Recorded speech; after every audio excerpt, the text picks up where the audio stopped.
Kids hot కుటుంబంతో జతవ్వండి.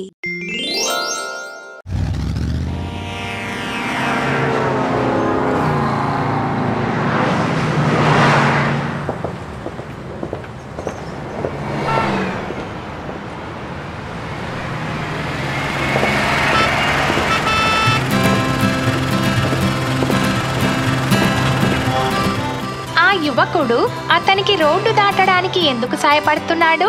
ఎందుకంటే అతనికి కళ్ళు లేవు, రోడ్డు దాటడానికి సహాయం కావాలి.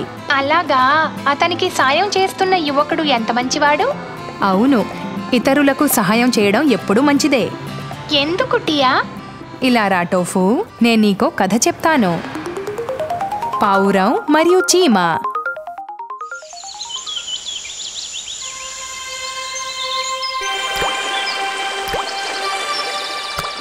ఒక రోజున బాగా ఎండగా ఉంది. ఒక చీమ నది ఒడ్డున పాకుతూ వెళ్తోంది.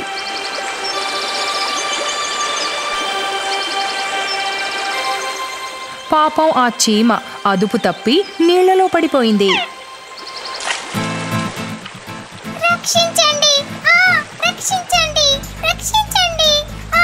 అది సహాయం కోసం అరవసాగింది.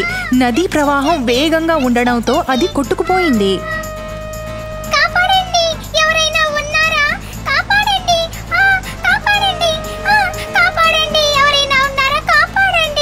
దగ్గరలోనే ఉన్న చెట్టు మీద ఉన్న ఒక పావురం ఇదంతా చూస్తోంది. చీమ నీళ్లలో నుంచి బతికి బయటపడటానికి నానా తంటాలు పడుతోంది. చీమను చూసి పావురానికి చాలా విచారం కలిగింది.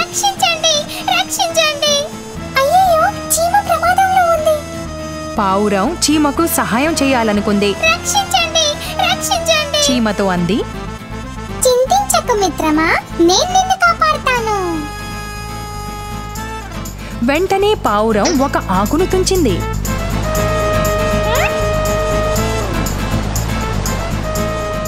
ఆ ఆకుని నీళ్లలో నుంచి బయటపడేందుకు తంటాలు పడుతున్న చీమకు దగ్గరగా పడేసింది.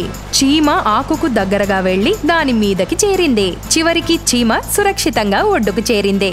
చీమ కృతజ్ఞతగా ఇలా అంది, మిత్రమా, నువ్వు నా ప్రాణం కాపాడినందుకు నీకెప్పుడు రుణపడి ఉంటాను.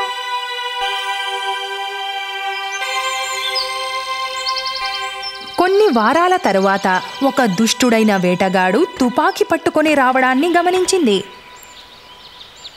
ఆ వేటగాడు చెట్టు మీద కూర్చొని ఉన్న పావురానికి గురి పెడుతున్నాడు.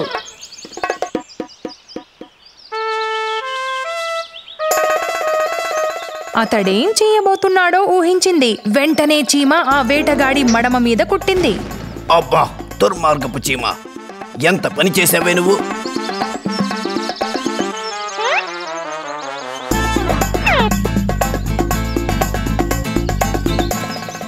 చీమ ఆనందంగా నడుచుకుంటూ వెళ్ళిపోయింది. తను అనుకున్నట్లుగానే పావురానికి ప్రత్యుపకారం చేసింది.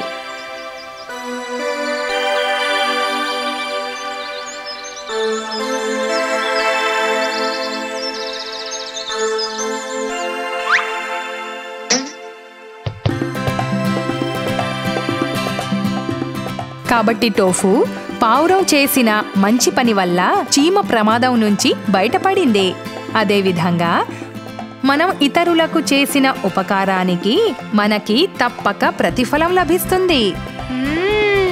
నేను అవసరంలో ఉన్న వారికి సాయం చేస్తాను. నువ్వు చాలా మంచి పిల్లవాడివి టోఫు.